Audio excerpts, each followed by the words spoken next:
सभी भक्तों को मेरा जय श्री राम।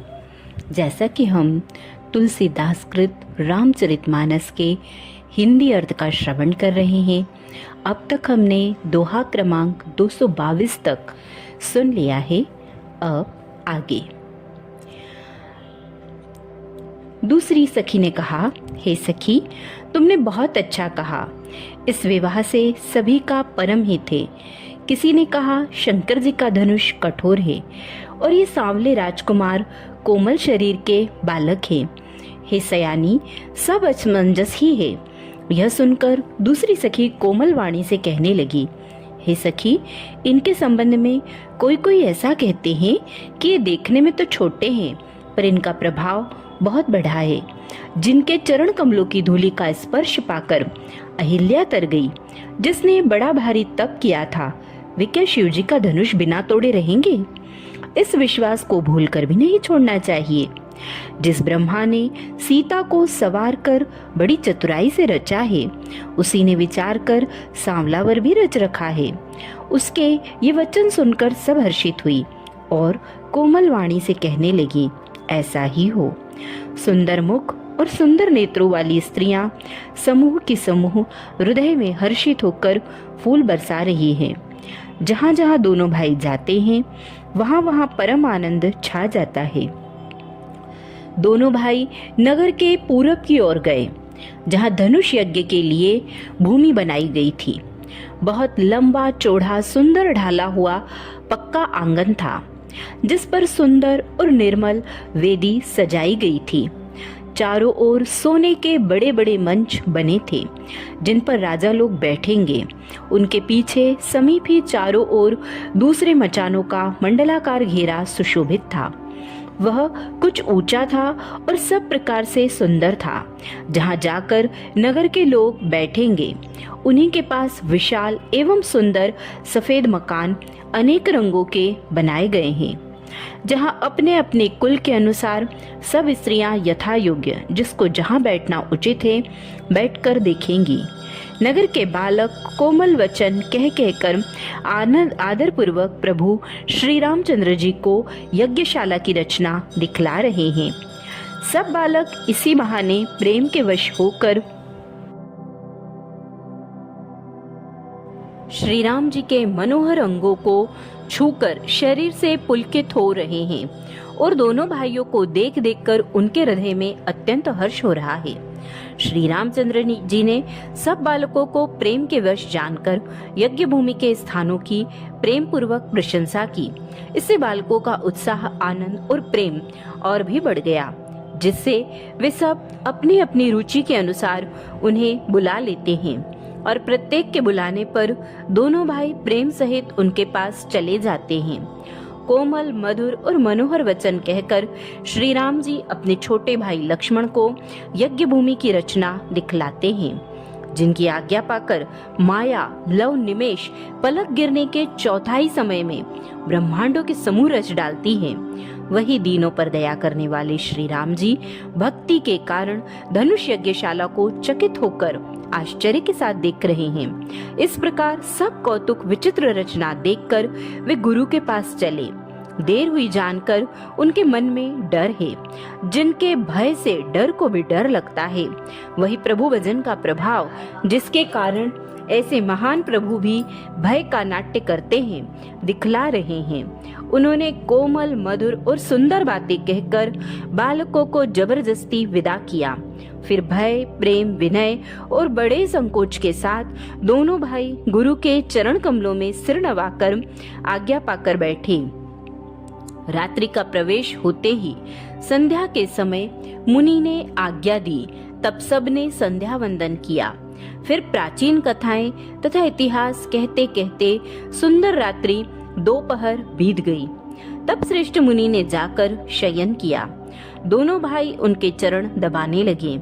जिनके चरण कमलों के दर्शन एवं स्पर्श के लिए वैराग्यवान पुरुष भी भांति भांति के जप और योग करते हैं, वे ही दोनों भाई मानो प्रेम से जीते हुए प्रेम पूर्वक गुरु जी के चरण कमलों को दबा रहे हैं।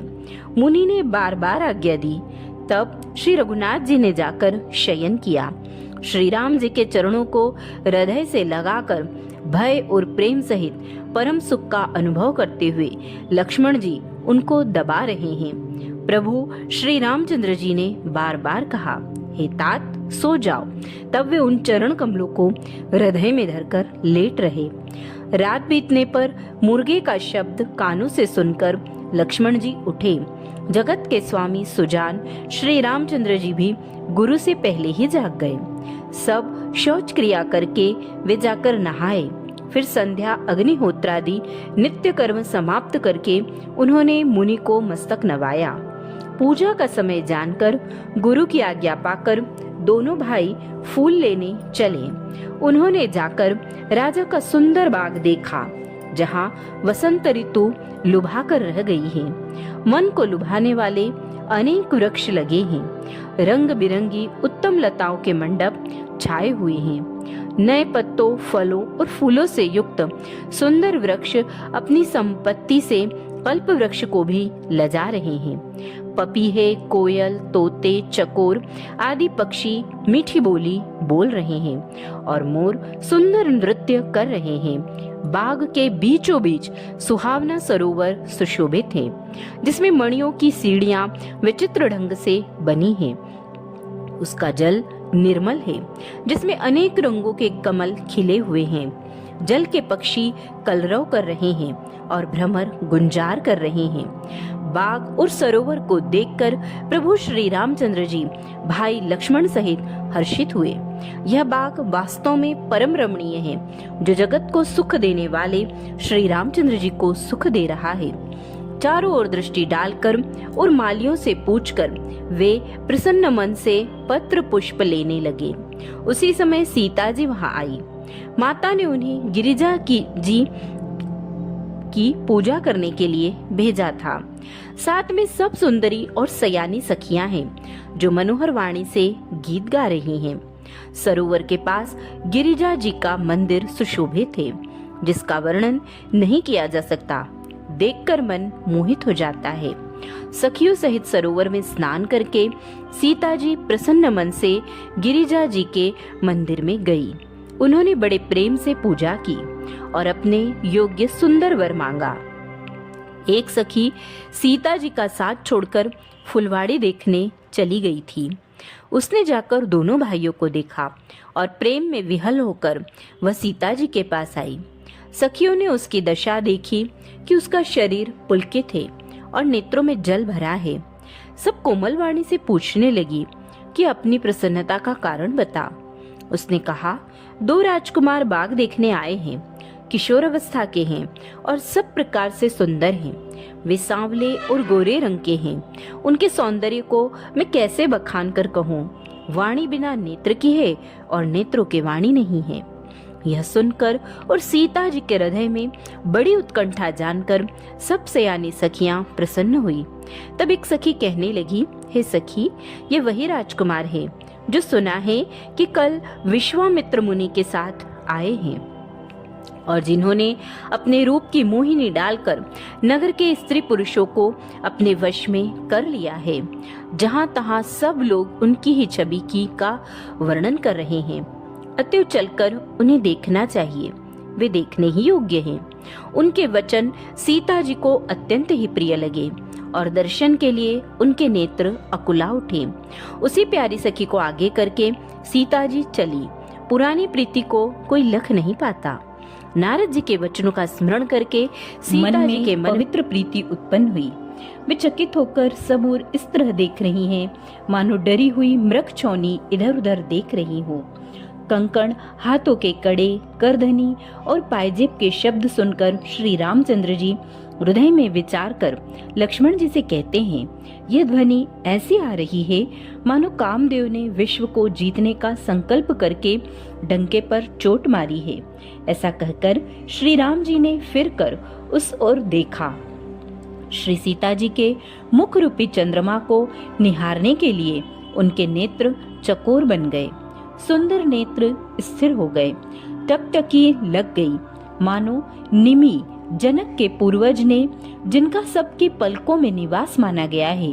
लड़की दामाद के मिलन प्रसंग को देखना उचित नहीं, इस भाव से सकुचाकर पलकें छोड़ दी, पलकों में रहना छोड़ दिया, जिससे पलकों का गिरना रुक गया। सीता जी की शोभा देखकर श्री राम जी ने बड़ा सुख पाया। हृदय में वे उसकी सराहना करते हैं, किंतु मुख से वचन नहीं निकलते।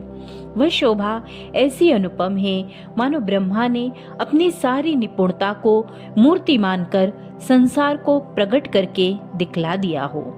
वह सीता जी की शोभा सुंदरता को भी सुंदर करने वाली है।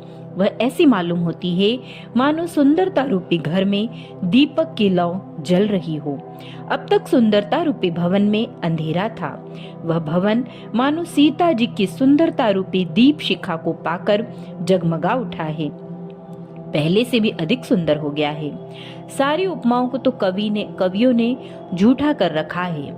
मैं जनक जी नंदनी श्री सीता जी की किससे उपमा दूं? इस प्रकार हृदय में सीता जी की शोभा का वर्णन करके और अपनी दशा को विचार कर प्रभु श्री रामचंद्र जी पवित्र मन से अपने छोटे भाई लक्ष्मण जी से समयानुकूल वचन बोले। हे तात, यह वही जनक जी की कन्या है जिसके लिए धनुष यज्ञ हो रहा है। सखियां इसे गौरी पूजा के लिए ले आई हैं।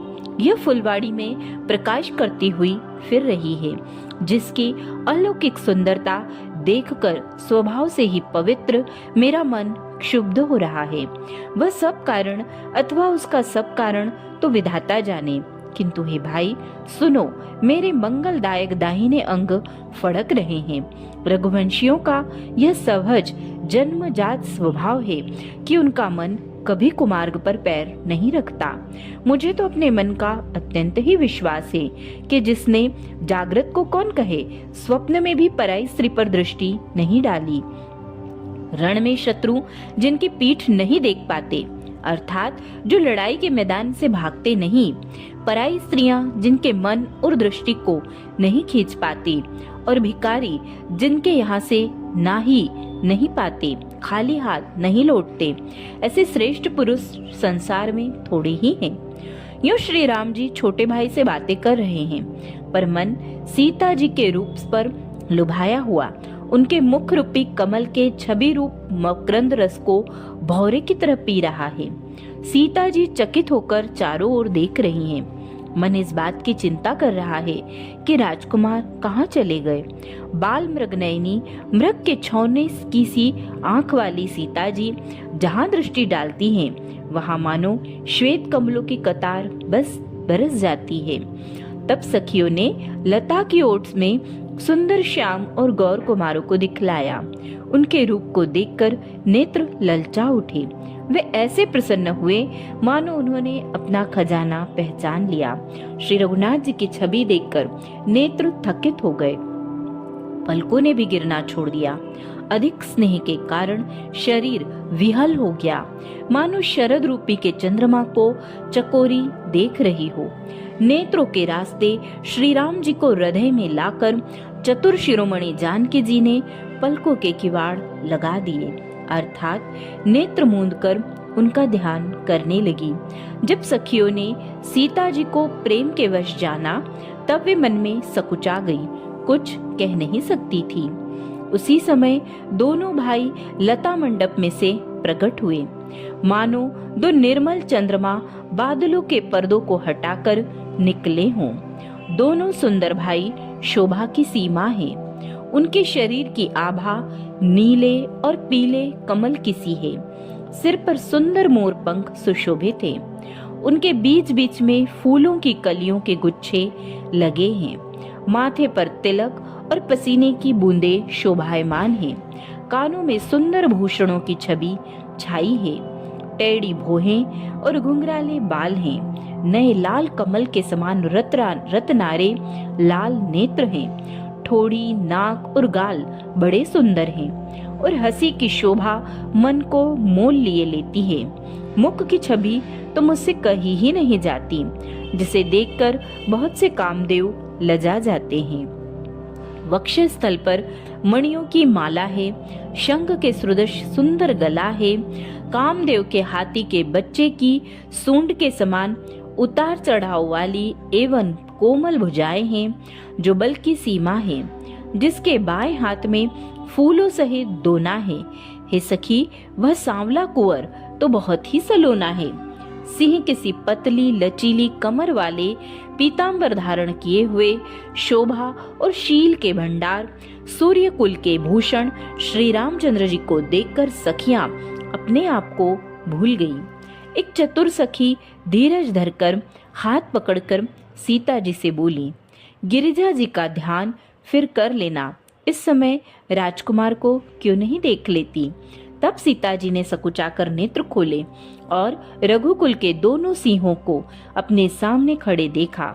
नख से शिखा तक श्री रामचंद्र जी की शोभा देखकर और फिर पिता का प्रण याद करके उनका मन बहुत शुद्ध हो गया। जब सखियों ने सीता जी को परवश प्रेम के वश देखा, तब सब भयभीत होकर कहने लगी, बड़ी देर हो गई, अब चलना चाहिए, कल इसी समय फिर आएंगी। ऐसा कहकर एक सखी मन में हंसी।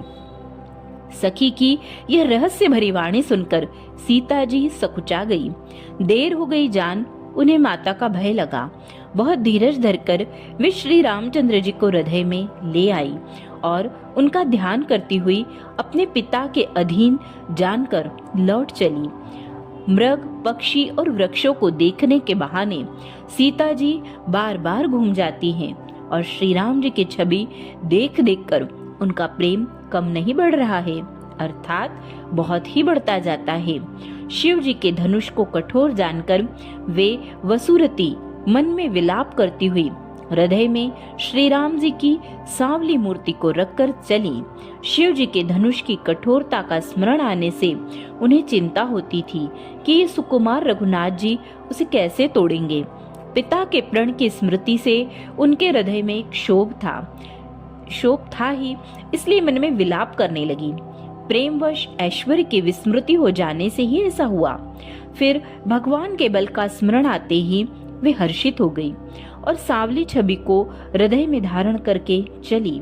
प्रभु श्री राम जी ने जब सुख, स्नेह, शोभा और गुणों की खान श्री जानकी जी को जाती हुई जाना, तब परम प्रेम की कोमल स्याही बनाकर उनके स्वरूप को अपने सुंदर चित्त रूपी भित्ति पर चित्रित कर लिया।